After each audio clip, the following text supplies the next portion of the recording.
kantiere kacha kachiel kod jatenda od bura mano Moses Wetangula pono nego beni time e neutral place ma pono jogo mantiere do kacha ok nyal fel bingeni kidhi od ngato to ene men gi sei kacha pono in ionge duonde but kudhi koma neutral inyalo acha ni kai to kama neutral wanyalo wuoyo ma wachope winjruok moro makare ma onge luoro moro amora. Aparo ni jatend piny William Ruto ene president mar Kenya. Kama munya rume kodi pod en president mar Kenya. Karo bima judiciary kod bima kanya pod en president mar Kenya. Od State House e kama president odak be kama otiye. Mani office. Ukikwanene in a way ni odhi intimidate jogo. Jogo biro kacha by right ni gin jatend migepego. And gibiro kacha by right ni gidha konyo jo Kenya. Wangi ni agenda mane mana guoge meeting no.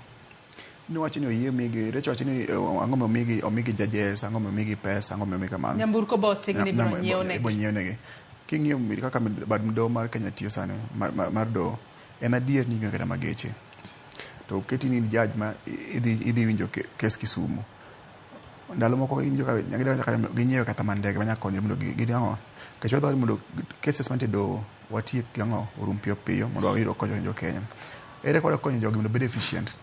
Ka sirkal wacho ni sawa ma ywak ma ngodo mumo wacho kata ni corruption ni Kenya kech cases ok dhi mbele koro mang'ama ni godo ema mare winjo mokwongo kar wami thuolo gi judges gi infrastructure magi pesa mondo timang'o cases go rum mondo watika wabed gi clean judiciary.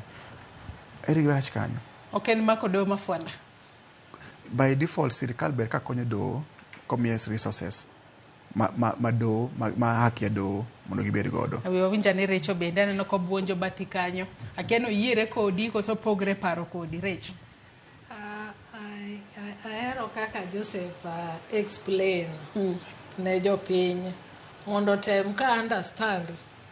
Otemo mondo ket pache pach Ruto.